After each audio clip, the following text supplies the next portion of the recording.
Enrique López Albújar. Para su hijo, el militar y político peruano, véase Enrique López Albújar Trint. Enrique López Albújar, Chiclayo, 23 de noviembre de 1872, Lima, 6 de marzo de 1966, fue un escritor y poeta peruano. Cultivó diferentes estilos en la narrativa y es reconocido como el iniciador de la corriente indigenista del siglo XX, retomando la temática de Narciso Arestegui y de Clorinda Mathu de Turner y proponiendo un nuevo naturalismo que incluía la indagación psicológica. Incorpora las formas del cuento moderno para dar cuenta del mundo andino, del indio de carne y hueso, con sus creencias y formas de violencia. Se le considera como el primer narrador en construir una imagen verosímil del indio peruano. Sin embargo, su obra más conocida es la novela negrista Matalache, ambientada en la costa piurana y que narra la historia de amor entre un esclavo mulato y la hija de un hacendado criollo, en las postrimerías de la colonia. Fue en Piura en donde creció y realizó sus estudios elementales. Sus estudios secundarios los realizó en Lima, para luego ingresar a la Universidad de San Marcos. Se recibió de abogado, también fue profesor y periodista. Influenciado por la prédica de Manuel González Prada, incursionó en la política y militó en el Partido Liberal. Después de una activa labor en el periodismo, se dedicó a la magistratura, desempeñándose como juez en diversas regiones del Perú, Huánuco, Piura, Lambayeque y Tacna. Biografía. Enrique López Albújar fue hijo de Manuel López Vilela y de Manuel Albújar Bravo, ambos de ascendencia piurana, uno por sus venas corría sangre española, indígena y africana. Nació en la hacienda Pátapo, cerca de Chiclayo, donde su padre trabajaba. Su infancia transcurrió en Piura y Morropón, por lo que se consideró siempre piurano. Cursó sus estudios primarios en diversos planteles de Piura y los secundarios en Lima, primero en el Liceo Preparatorio Martí Corena, 1886 a 1888, y luego en el Colegio Nacional Nuestra Señora de Guadalupe, 1889 a 1893. Ingresó a la Universidad Nacional Mayor de San Marcos, donde cursó Derecho. Simultáneamente se dedicó a la política y al periodismo, escribiendo valientemente, en prosa y en verso, contra el militarismo imperante entonces en la política de los años 1890, gobiernos de Remigio Morales Bermúdez y Andrés A. Cáceres. Junto con José Santos Chocano y Mariano H. Cornejo editó el semanario La Cachiporra. También colaboró en La Tunda de Belisario Barriga, donde publicó unos versos contra el general Cáceres que le acarrearon un juicio, del que resultó absuelto, ante los aplausos del público, 1893. Sin embargo, nuevas osadías poéticas le valieron una prisión entre octubre y noviembre de 1894. Gracias a las influencias de su padre obtuvo su liberación. Al año siguiente publicó su primera obra literaria, Miniaturas, libro de poemas, en colaboración con Aurelio Arnau. Se trataba de breves semblanzas de bellas damas de la alta sociedad limeña, acompañadas de sus fotografías, 1895, 4-5.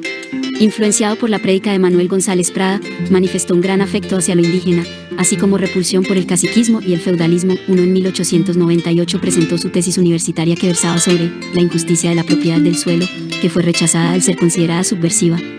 Finalmente, se graduó de bachiller en Derecho con la tesis ¿Debe o no reformarse el artículo 4 de la Constitución? 1903. Regresó a Piura, donde se recibió de abogado ante la Corte Superior de Justicia, 1901. Se enroló en el Partido Liberal de Augusto Durán y fundó en Piura el Comité Local Partidario, en 1904. Desde este año, hasta 1908, editó el semanario El Amigo del Pueblo, en cuyas páginas hizo una campaña contra el gamonalismo, latifundismo.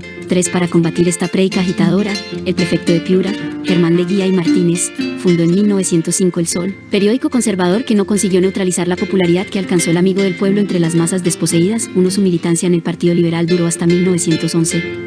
Entre 1911 y 1913, actuó, por breves lapsos, como juez interino en Piura y Tumbes. En 1916 fue abogado de los huelguistas de Talara y Negritos. Colaboró por entonces en diversos periódicos de Piura, en los que publicó varios cuentos, que póstumamente serían recopilados. Fue también profesor de historia en el Colegio Nacional San Miguel de Piura. En julio de 1916, Augusto Durán lo llamó a Lima para que ejerciera de redactor jefe del diario La Prensa. Tras 6 meses de desenvolver esta labor, solicitó del presidente José Pardo Ibarreda un cargo judicial, que le fue concedido, dedicándose desde entonces de manera permanente a la magistratura. Fue juez de primera instancia en Huánuco, 1917 a 1923, y luego en Piura, 1923 a 1928.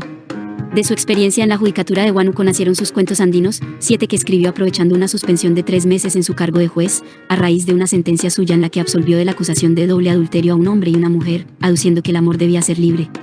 Dicha obra se publicó en 1920 y que mereció una segunda edición en 1924, marcando el inicio del nuevo indigenismo, distinto al del siglo XIX.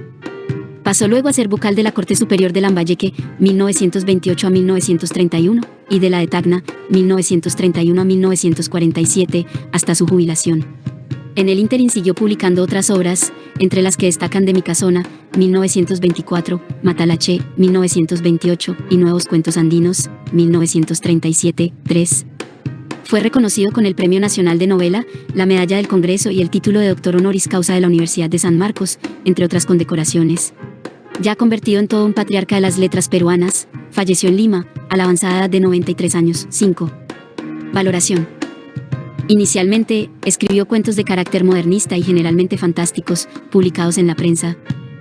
Como resultado de su estancia en Huánuco como juez de primera instancia, en 1920 publicó Cuentos andinos, obra que marcó el nacimiento de un nuevo indigenismo. La fuente de su inspiración fue precisamente los casos judiciales protagonizados por indígenas del más variopinto tipo. Narra muchas veces historias violentas, siguiendo el estilo real naturalista, dando a conocer al indio como primer personaje, sin el tratamiento paternalista como había ocurrido en el pasado, sino como verdadero ser humano, resaltando sus virtudes, sus vicios y, sobre todo, su humanidad. En ese sentido se diferencia del indigenismo del siglo XIX, el de Narciso Arestegui y Clorinda Matu de Turner. Escritores posteriores como José María Arguedas le achacaron tener la visión deformada del juez que solo conoce a los indios sentados en el banquillo de los acusados, pero a su favor está el hecho que esa visión era parte de la realidad que conocía y que escogió libremente, aunque fuera solo una visión parcial y quizás hasta prejuiciosa. Por eso, tal vez, a diferencia de otros narradores, en la obra de López Albújar no es la fuerza de la naturaleza, ni la opresión de los indios, los asuntos que aparecen en primer plano, es la psicología de los personajes, la naturaleza trágica de los acontecimientos. 8 cuentos andinos atrajo la atención de críticos europeos, como Miguel de Unamuno, que celebró los relatos. 9. En 1924, publicó De mi casona, uno de sus más hermosos libros, donde narra los recuerdos de su infancia en Piura y donde también se vislumbra el tema social. 10-11. En 1928 publicó la novela Matalaché, de carácter naturalista, sobre un torrido romance entre una criolla y un esclavo mulato en las postrimerías de la colonia. El mismo autor consideró a esta novela como retaguardista, en contraposición del vanguardismo entonces vigente, cuya trama nos sitúa en una hacienda productora de jabón al norte de Piura, a inicios del siglo XIX. Aquí adquiere gran relevancia el personaje afroperuano. La novela denuncia el esclavismo y la discriminación sexual, y propone la tesis de que solo la pasión amorosa puede sobrepasar las barreras de las diferencias sociales y raciales. 12. Sus siguientes obras narrativas fueron Nuevos cuentos andinos, 1937, continuación de los cuentos andinos tanto en el estilo como en los caracteres, y El hechizo de Tomé Quichua, 1943, novela costumbrista ambientada en el Valle de Huánuco. 13. Tras haber sentado las bases del indigenismo, en los años 1950, terminó escribiendo cuentos realistas de temática urbana, que aparecen en su libro Las caridades de la señora Tordoya, 1955. Obras. Narrativa. Cuentos andinos, 1920, colección de cuentos indigenistas. De mi casona, 1924, memorias de su infancia en Piura. Matalaché, 1928, novela negrista ambientada en la época colonial. Nuevos cuentos andinos, 1937, continuación de cuentos andinos. El hechizo de Tomé Quichua, 1943, novela costumbrista ambientada en Huánuco. Las caridades de la señora Tordoya, 1955, cuentos realistas de temática urbana. Premio Nacional de Narrativa 1950. Es de destacar la labor investigadora y de exégesis de Raúl Estuardo Cornejo, que recopiló diversos cuentos y crónicas de López Albújar aparecidas en la prensa escrita: La mujer Diógenes, Cuentos de arena y sol, Palos al viento, 1972, 1. Otra recopilación de cuentos fue editado por José Jiménez Borja con el título de La diestra de Don Juan, 1973, 3. Poesía. Miniaturas, 1895, en colaboración con Aurelio Arnao, es una colección de poesías en verso y en prosa dedicadas a bellas damas de la sociedad limeña, acompañadas de sus fotografías. De la Tierra Brava, 1938, poemas afroyungas. Lámpara votiva, 1964, poesías inspiradas en temas tacneños. Otras obras. Calderonadas, 1929, miscelánea literaria. Los caballeros del delito, 1936, estudio de sociología criminal peruana. Memorias, 1963. Referencia.